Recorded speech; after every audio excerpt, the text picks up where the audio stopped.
Welcome to Tochi Stories. Please don't forget to like, subscribe, and turn on post notification because it will mean the whole world to me. Now let's get right into the story. Brace yourself.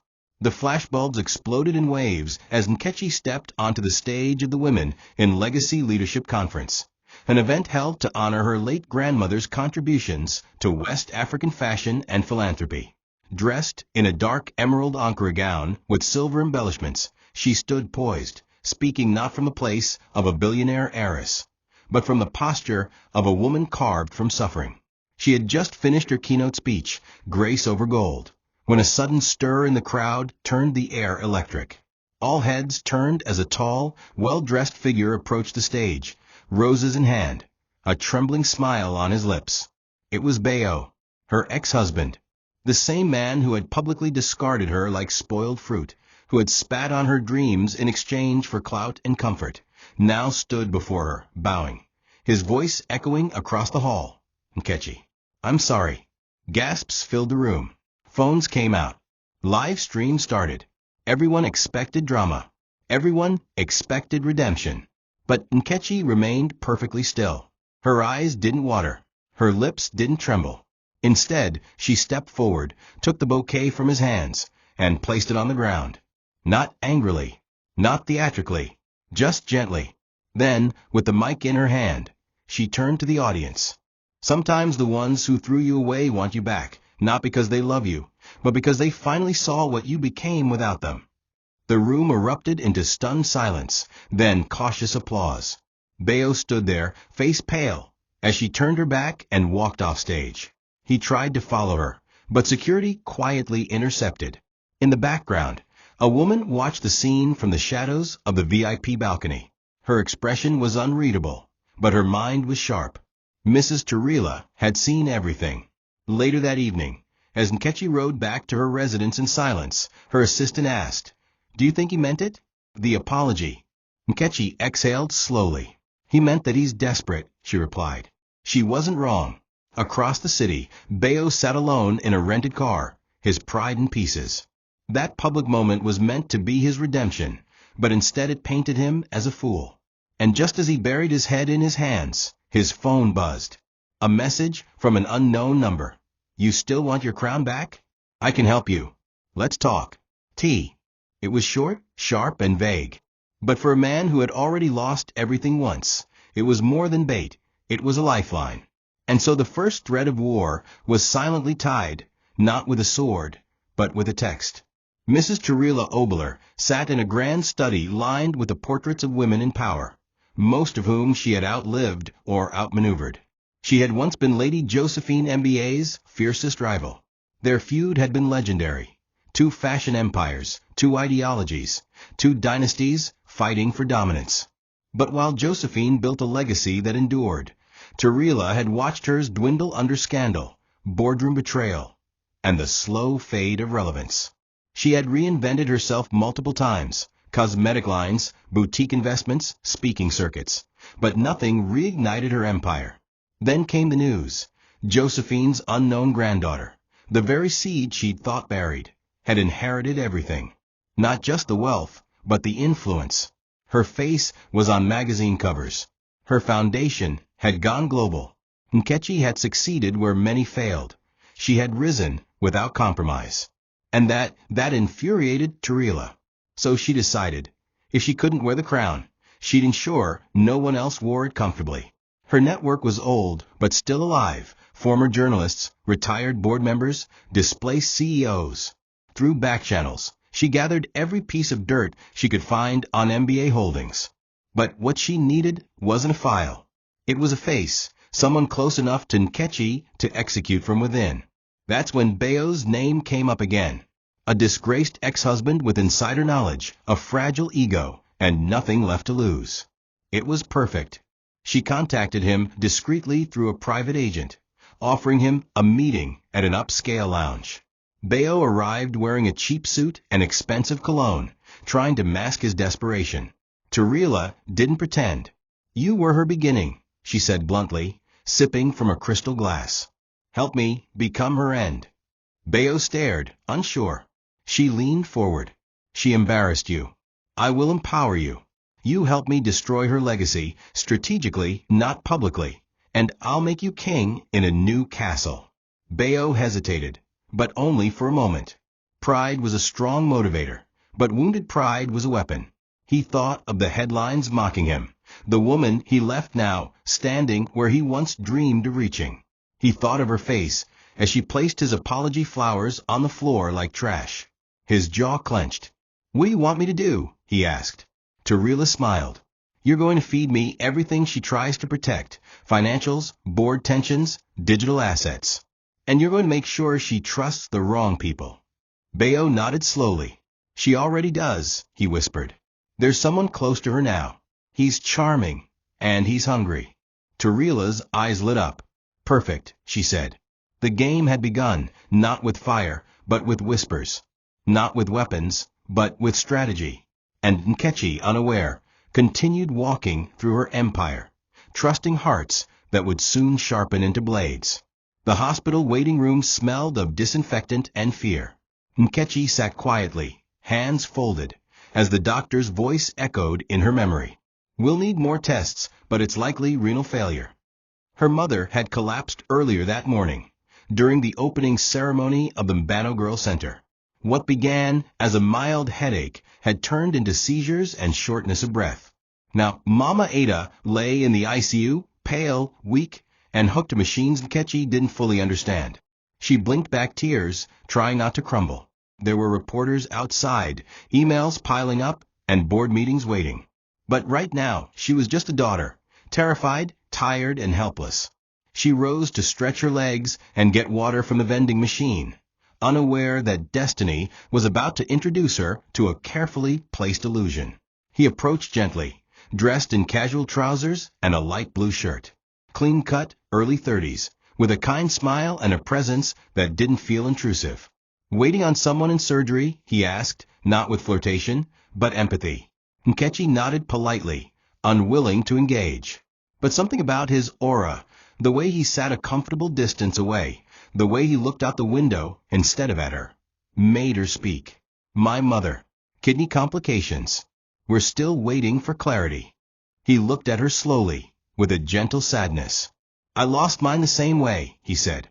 "It was hard. I sat here just like this for 4 nights." She looked at him properly, now, seeing not just a man, but a mirror. "I'm Chisholm," he added, holding out his hand. She hesitated, then took it. "Nkechi." They talked, just lightly, about health systems, mothers who give everything, the quiet fears that successful people aren't allowed to express. He never asked about her fame, and she didn't volunteer it. For the first time in months, she felt safe with a stranger. He left after a few hours, promising to check on her the next day. True to his word, he returned, with soup for Mama Ada, flowers for Nkechi, and a story that seemed both tragic and true. Over the next 2 weeks, he became a consistent presence, driving her to the hospital, praying with her, sending her encouraging messages late at night. Her staff noticed.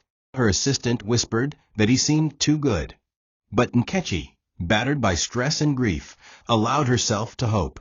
What she didn't know, what no one could have known, was that the perfect stranger had been chosen long before she ever walked into that hospital. And love was the first rope they would tie around her neck.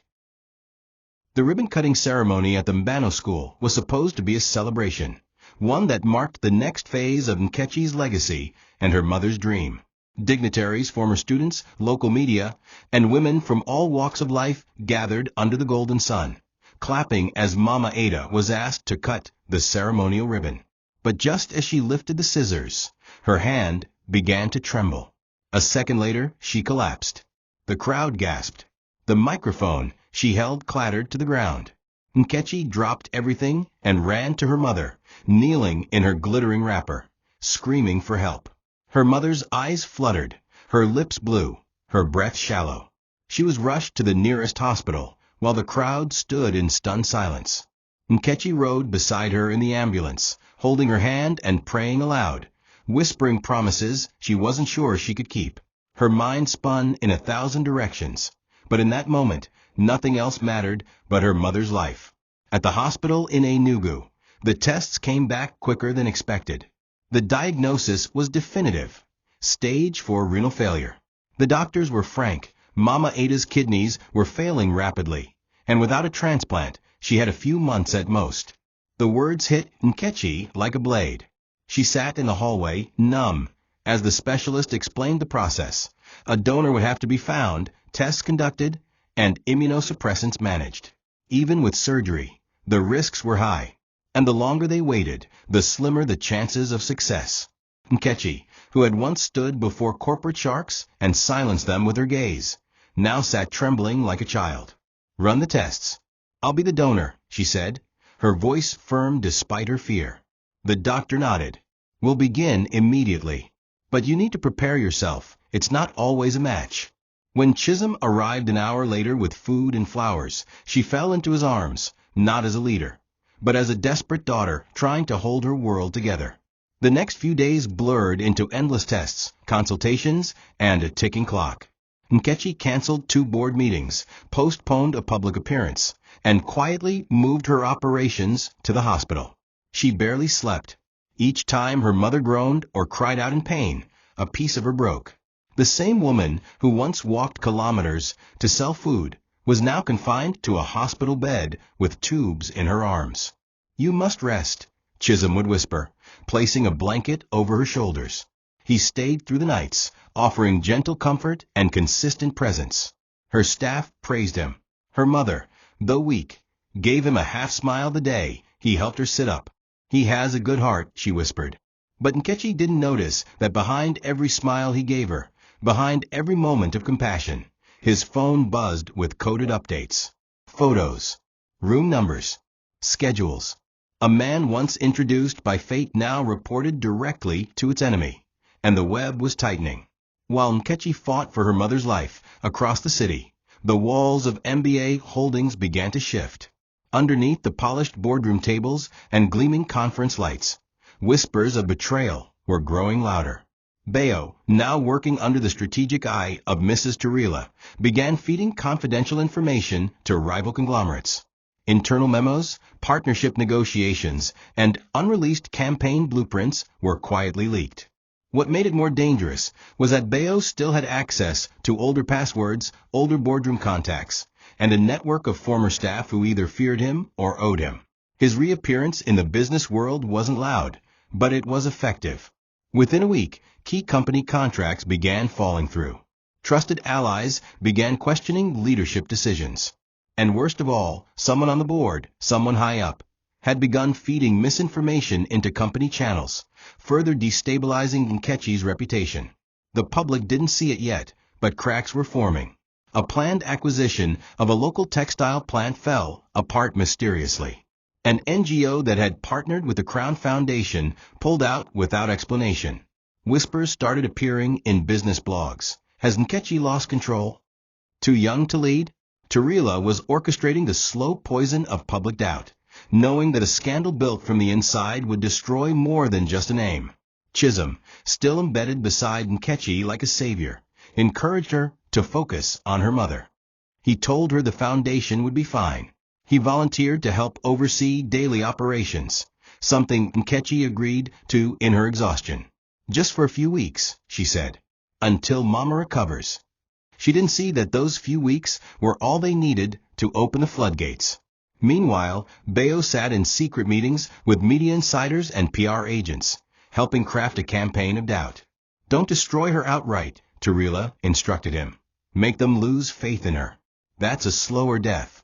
Leaked emails appeared in journalist inboxes, edited, taken out of context, hinting at financial mismanagement and personal misconduct. None of it was true. But in business, the seed of suspicion often grows faster than facts. Bayo watched it all unfold from behind tinted glasses and a cigar. "She made me feel invisible," he once told Turila. "Now, let's make her legacy disappear." What none of them knew was that Nkechi's silence wasn't just from stress, it was from trust. She believed the people around her still held the line. She believed in love, in loyalty. But that belief would soon be tested in the cruelest way, because when betrayal comes from within, it doesn't knock. It waits until you bleed. At first, the changes were subtle. Chisholm started sitting in on administrative briefings, casually asking questions only high-level managers should be concerned with. He joined Nkechi on donor calls, offering to simplify technical terms or lighten the mood. The staff, still shaken by her mother's illness, saw him as a stabilizing presence. He brought in new volunteers, helped restructure a sluggish finance team, and even initiated a fundraiser for kidney patients in Mama Ada's name. On the surface, he was a godsend, smart, kind, emotionally intuitive. He never pushed himself forward. He waited for others to invite him, and they did. Nkechi, torn between gratitude and exhaustion, began referring to him as her stronghold. In moments of weakness, she allowed herself to consider what life could be like beside him. Someone who didn't abandon her, someone who loved her for her soul, not her status. But love, when laced with strategy, is a poison that tastes like healing.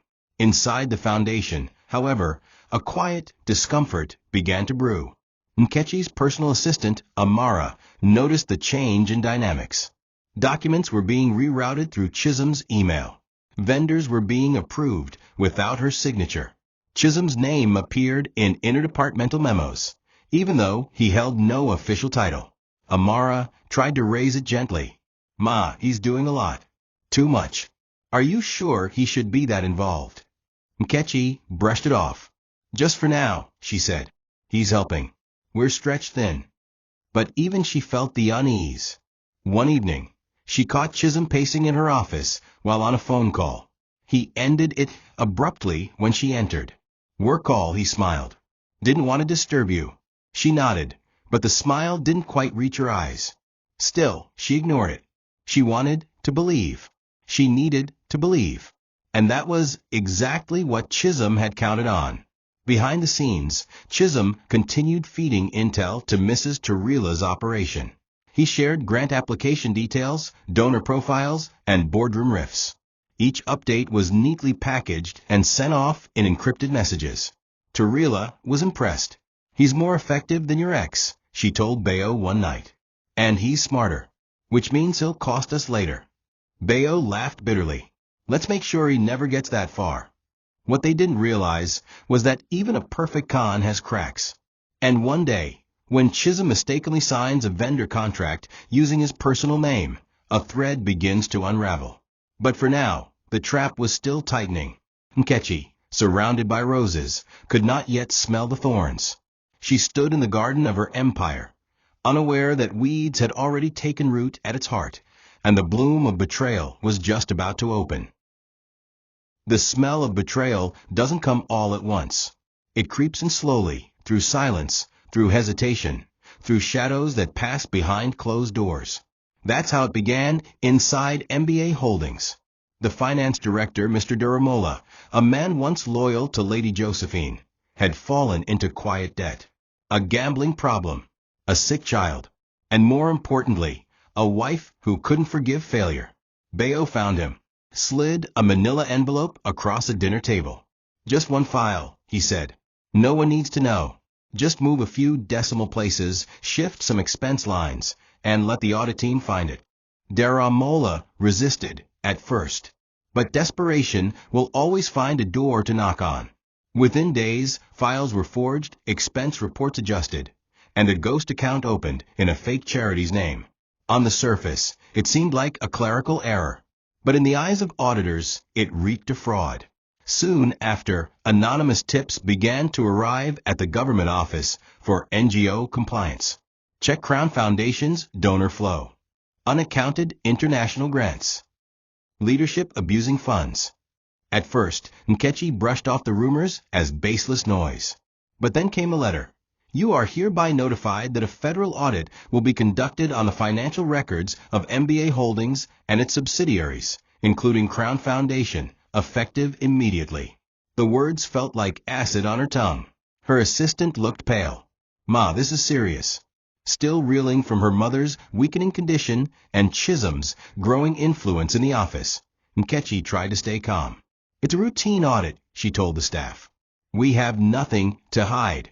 But deep down, something churned in her gut, a gnawing unease that refused to let her sleep. What she didn't know was that Bayo had timed the sabotage with clinical precision.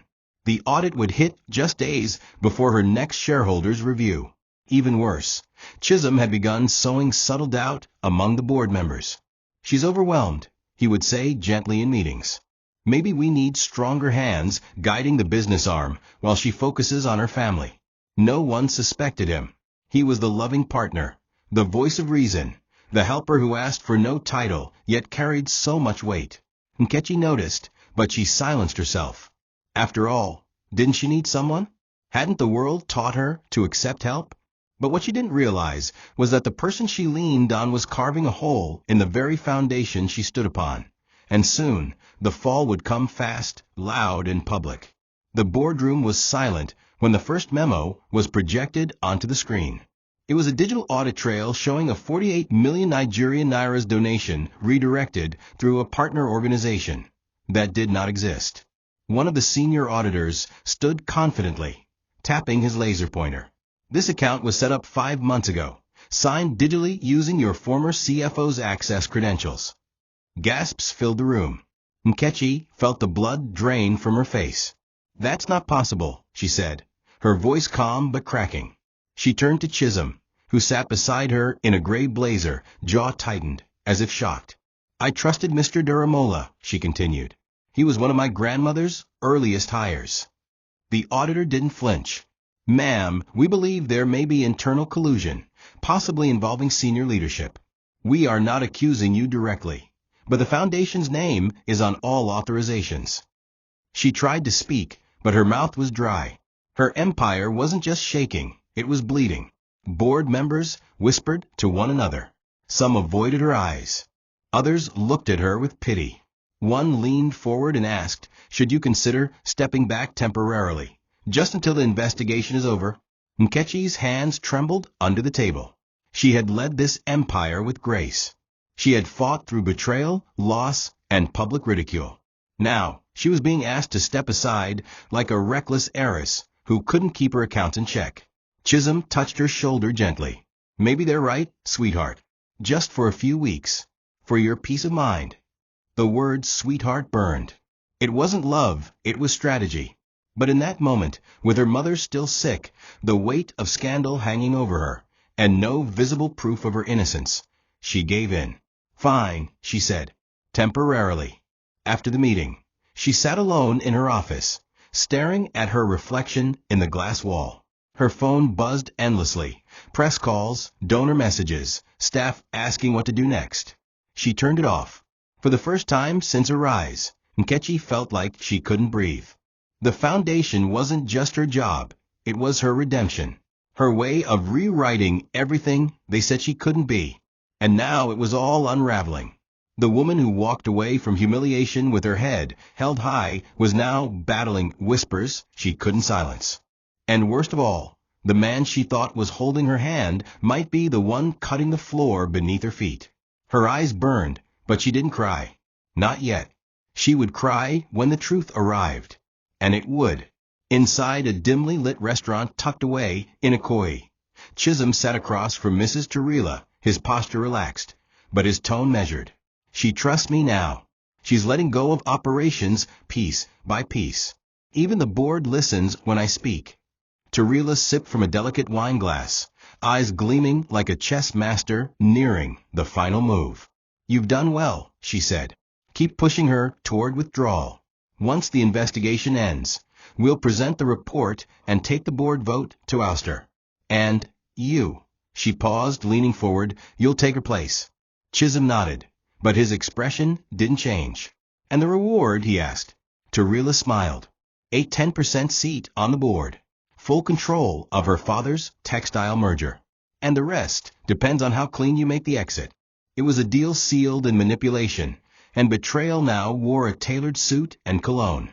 As they spoke, a waiter passed their table. Chisholm lowered his voice. "She'll never suspect. She's vulnerable now. All her energy is on her mother's recovery." Tarila's smile faded slightly. "Be careful with that. The mother, she's intuitive.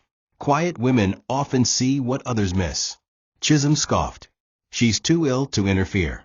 Tarila raised a brow. "Don't underestimate women who've suffered long." They don't forget the smell of betrayal. It was a warning veiled as wisdom. Chisholm waved it off, confident that he had Nkechi exactly where he wanted her, unsuspecting, emotionally invested, and slowly surrendering control. But what he didn't realize was that the very silence he was counting on would become his undoing. Because even the most gracious empires keep records, and the shadows never stay hidden forever. That night, as Chisholm returned to Nkechi's apartment to deliver dinner, he found her sitting by her mother's bedside. Mama Ada had grown thinner, paler, but her eyes remained sharp. She watched him closely as he helped reposition her pillows. "You are helpful," she said, voice soft. "Almost too helpful."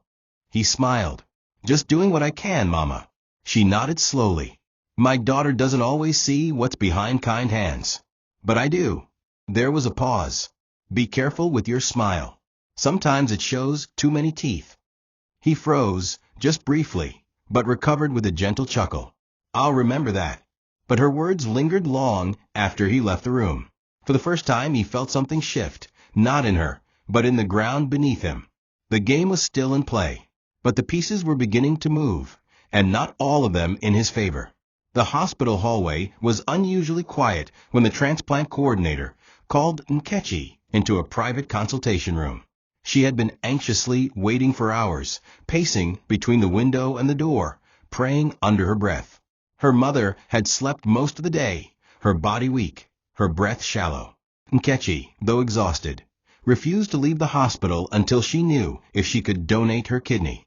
Hope clung to her like sweat, tightly, uncomfortably, desperately. The doctor, a kind-faced man in his 50s, entered the room holding a folder. "I'm sorry," he began. "Even before Saturday, you're not a match." Those 4 words stripped the air from her lungs. She gripped the edge of the table, blinking. "Are you sure?" she asked. He nodded. "We ran it twice. There are genetic incompatibilities that make you a high-risk donor. It would be dangerous for both of you." Nkechi sat down slowly, as if her knees no longer worked.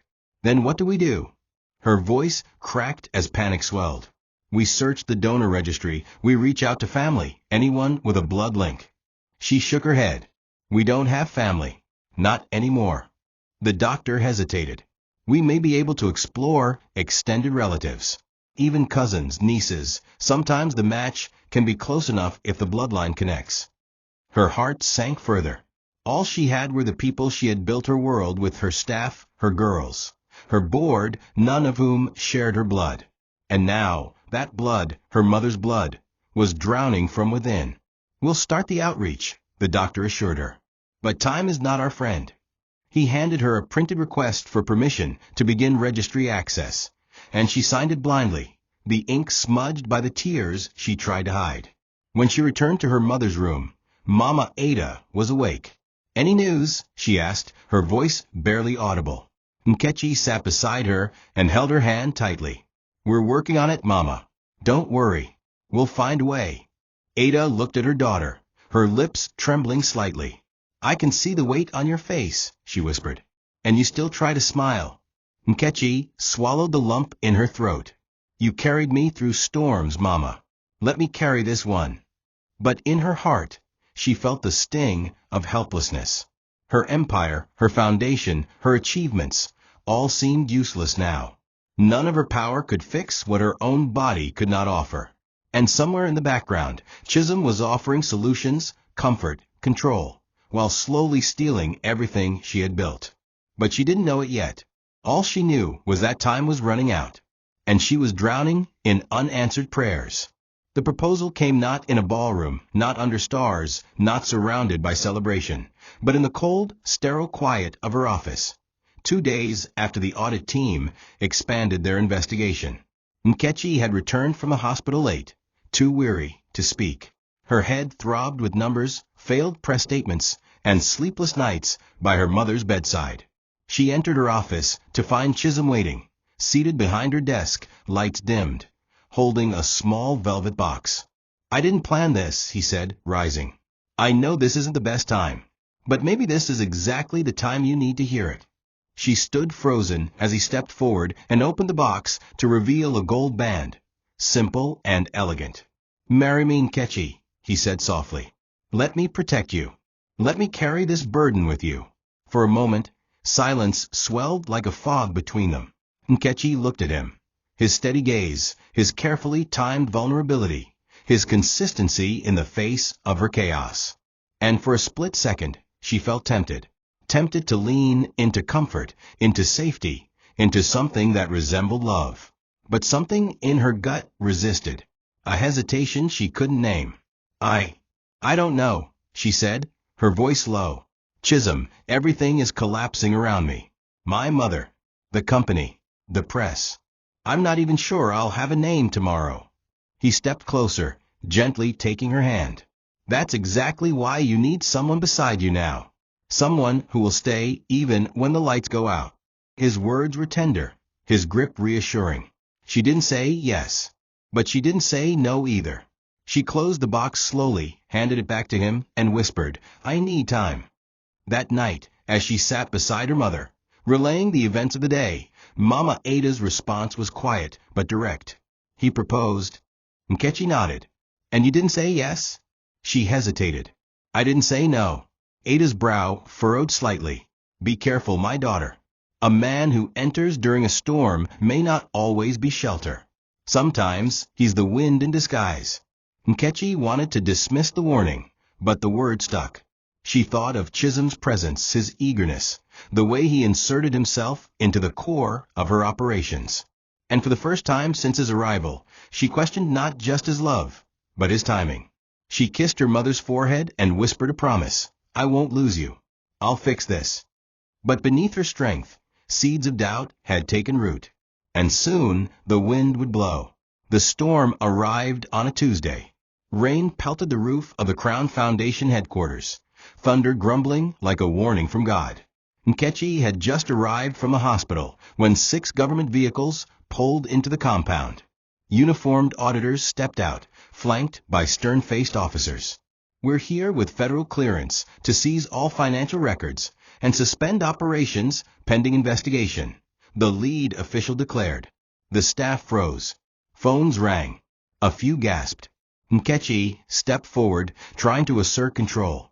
This is illegal. We've already complied with all document requests. You can't shut down a humanitarian institution based on unproven claims. But the man didn't blink. We have new evidence.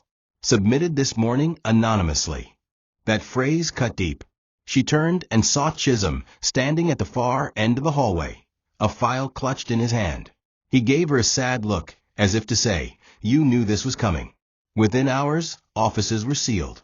Servers were confiscated. Her staff were questioned individually. Some escorted out of the building. Headlines hit the blogs before she even made it back to her car. Heiress under fire. MBA empire faces collapse. Crown Foundation or Crown fraud? From grace to scandal. How one woman lost everything. Donors began to pull out. NGOs severed ties. Partners refused her calls. The empire her mother had once been proud of now hung by a thread, and the world watched her drown. She returned home that night to find reporters camped outside her gate, their flashbulbs sparking like lightning. She walked past them silently, holding her mother's medication like a shield. Inside, her phone kept buzzing. Board members, journalists, family friends. But no one offered help. Only questions. And one name kept rising among them all. Chisholm. He entered her room late that night, shirt sleeves rolled, face sympathetic. I'll fix this, he said. Just give me a few days. Trust me. Nkechi stared at him, her body still, her eyes hollow. You said that last week, she replied. You said that the day my mother collapsed. The day the audit started. The day the proposal came. He blinked. What are you saying? Her lips barely moved. I don't know. But I know something's wrong. He reached out to touch her shoulder. She stepped back. I need space, she whispered. Until this is over. Chisholm nodded slowly, retreating. But as he closed the door behind him, his jaw tightened. He hadn't planned for her to feel the shift. Not yet. And now, the clock was ticking. For both of them. The day after the audit raid, Nkechi shut herself in Lady Josephine's old study, determined to find anything that could connect the dots. Her instincts screamed louder than her heartbreak now. Chisholm's timing had never been right, his presence too conveniently placed. She opened drawers, cabinets, and dusty boxes Josephine had left behind in the mansion's lower wing. Among hundreds of ledgers and sealed documents, she found a velvet-bound journal tucked behind an old photo frame. Lady Josephine's personal diary. With trembling hands, she opened it and began to read. The entries dated back 20 years, filled with regret, bitterness, and notes on enemies who once tried to destroy the MBA name. There were familiar names, but one stood out in red ink. Tarila Nwachukwu. Lady Josephine had written, "Her obsession with vengeance is dangerous. If anything ever happens to me, warn the one who inherits." Nkechi's heart raced. So it was personal. Mrs. Tarila wasn't just a rival. She was a grudge that had waited decades to bloom. As she flipped further, she found entries about old board members, including speculations of embezzlement, manipulation of contracts, and how Josephine had spent her final years cutting out toxic roots to protect the legacy. Then, something else caught her eye. A letter from a hospital, dated 1998, tucked between 2 pages. It was a follow-up report on a kidney transplant done for an unnamed patient. At the bottom, Josephine had scribbled, "Ada gave her only kidney to save a child. May God repay her where I could not." Nkechi's breath caught in her throat. Ada? Her mother had given a kidney? She had never spoken about it. No wonder she wasn't a match now. She only had one left. Tears rolled down her cheeks as truth peeled back the veil of pride her mother had worn all these years. She had already made the ultimate sacrifice. It explained her sudden health decline, the fatigue that worsened with age, the mysterious medicine Nkechi often found tucked in her mother's wrappers. But there was more. The journal hinted at another living relative, Ada's estranged niece, once adopted by another family after Ada was disowned. Nkechi rummaged through old legal files and found the name, Nkeruka Ease, aged 31, currently living in Abia. She was listed as the granddaughter of Ada's late brother. A match was possible, but tracking her would require more than a phone call. Nkechi clutched the diary to her chest. The answers she needed were there all along, written by a woman who once failed her, but perhaps never stopped trying to protect her legacy. Now it was her turn to act. Not as a broken daughter or betrayed woman, but as the rightful heir who would finish the war Josephine never could.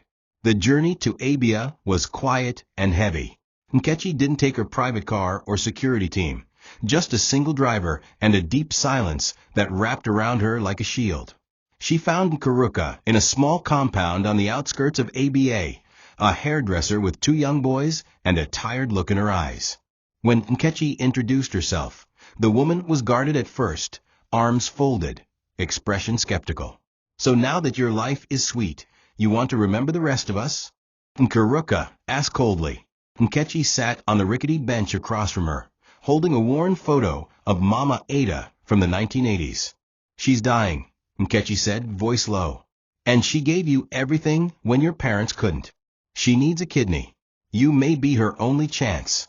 Nkeruka stared at the photo for a long time, then whispered, "I thought she forgot me." What followed was a hard conversation.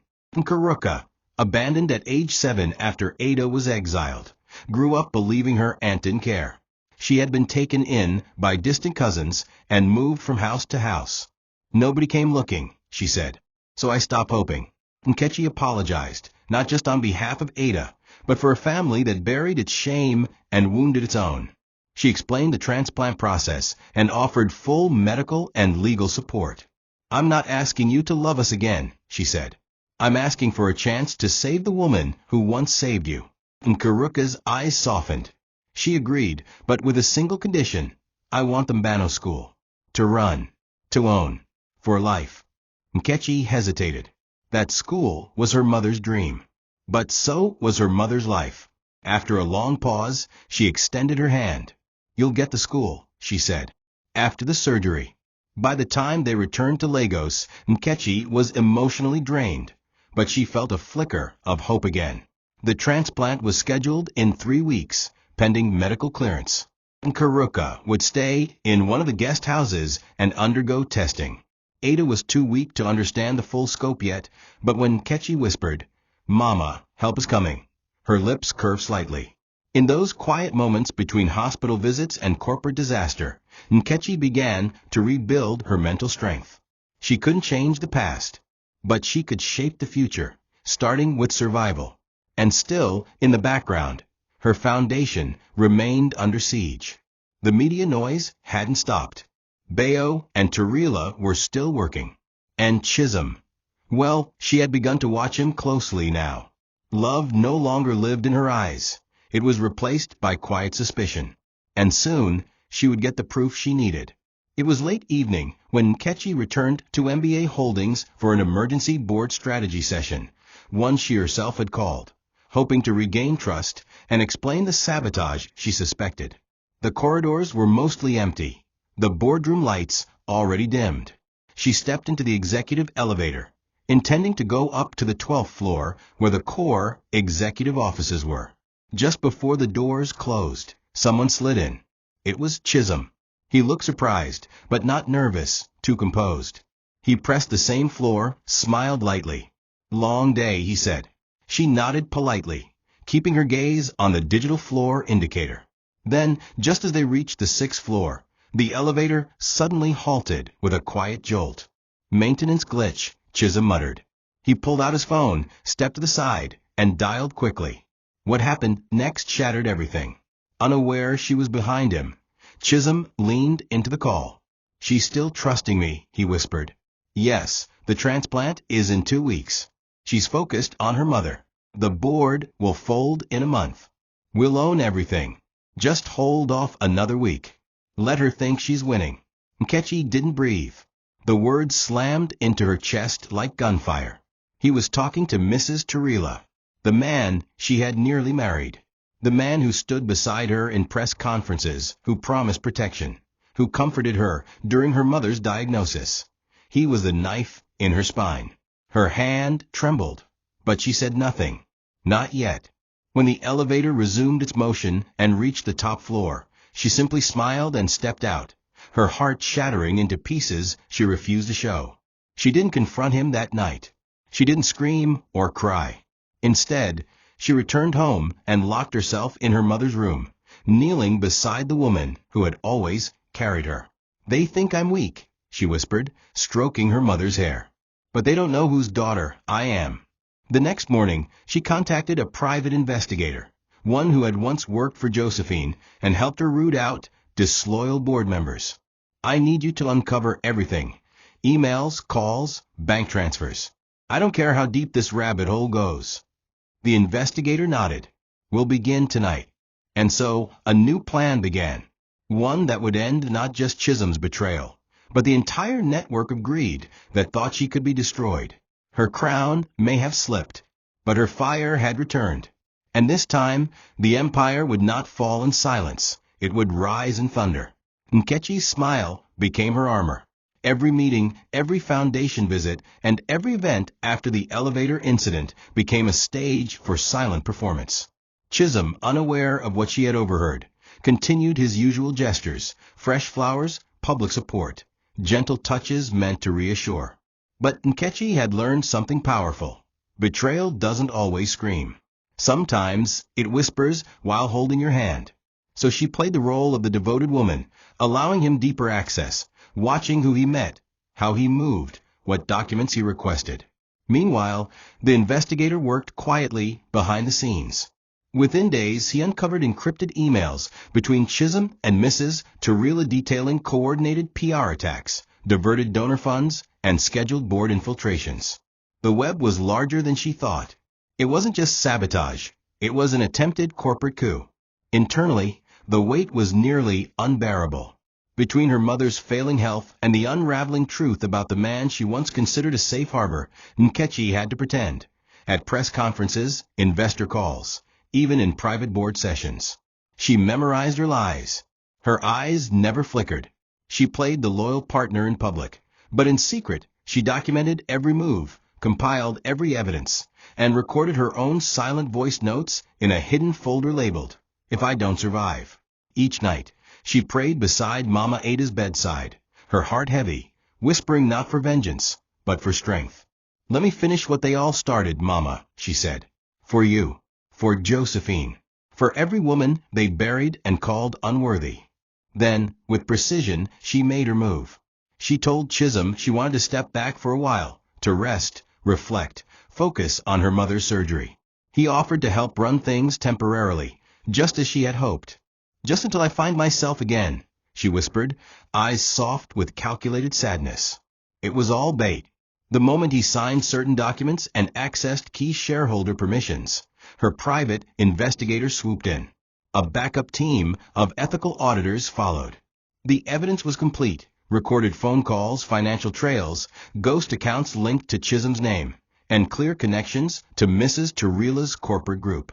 But Nkechi remained silent still, because exposing a snake too early only causes it to strike harder. She wasn't just planning a fight. She was planning an execution, one that would bury every traitor in their own lies. While the storm around Chisholm and Mrs. Turila quietly intensified, Nkechi's team discovered something else. Bayo had been using a fake foundation to funnel misinformation about her into the media. Worse, he had created fake identities to pose as whistleblowers.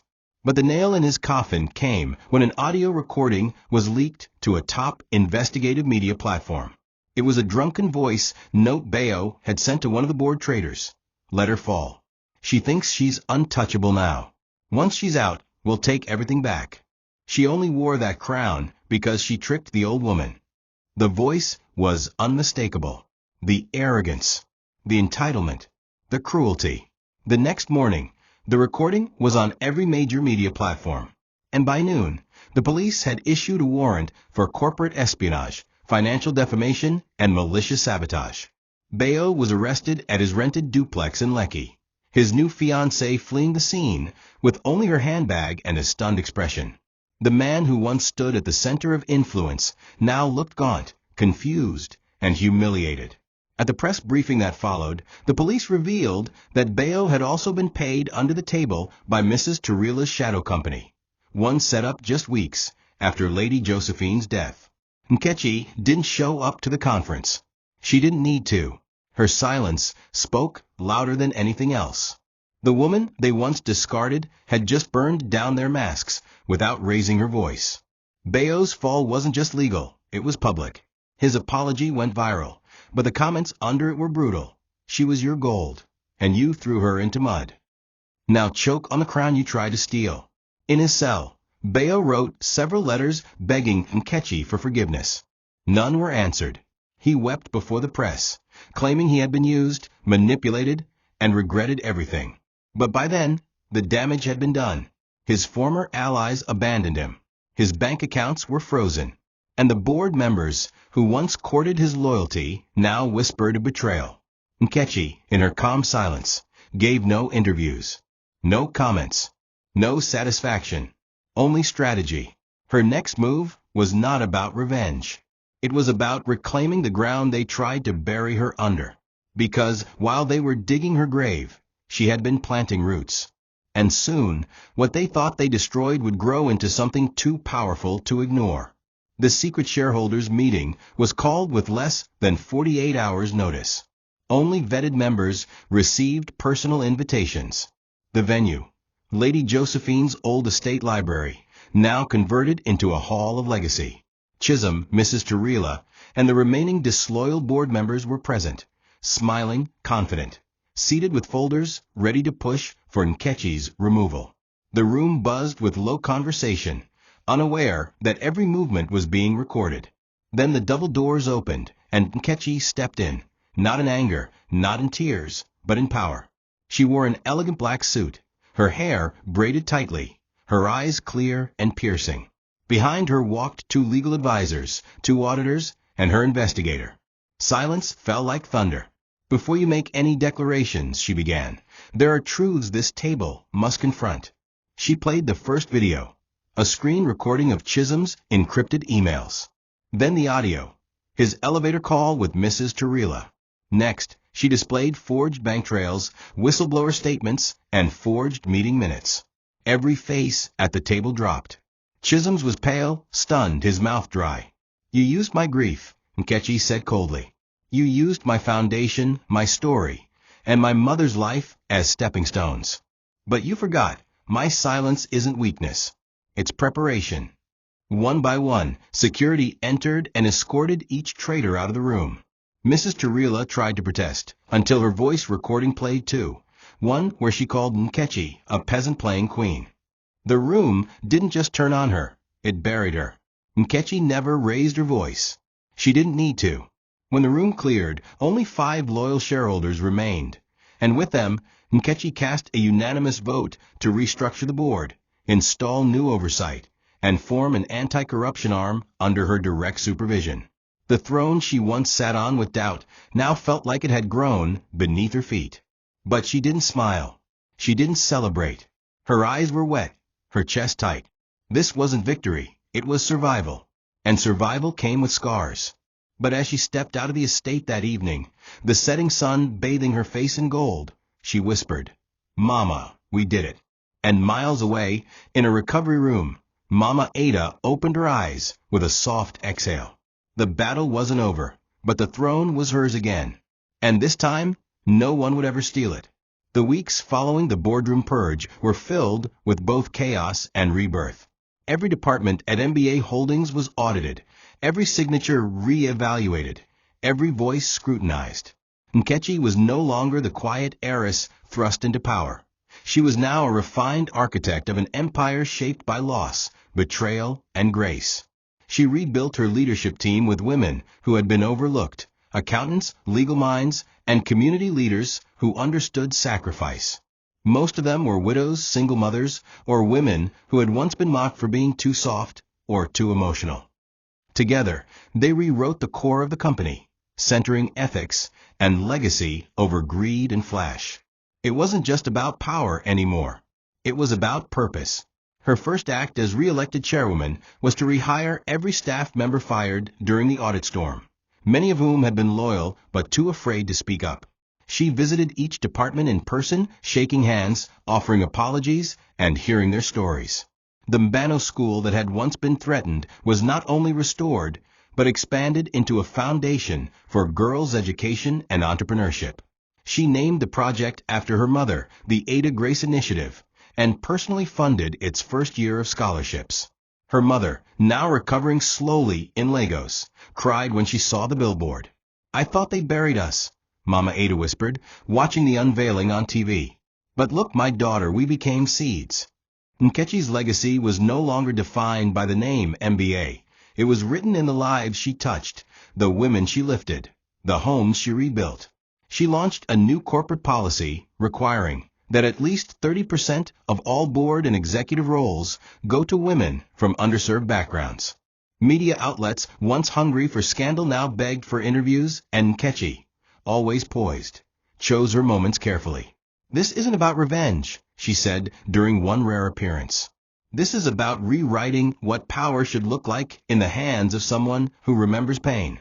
The audience rose in a standing ovation, many with tears. Her once smeared name now echoed with honor. And through it all, her quiet strength remained untouched by pride. It was a quiet Saturday afternoon when the final scene unfolded, not in a boardroom or a press hall, but beside a patch of sunflowers blooming near the Mbano school fence.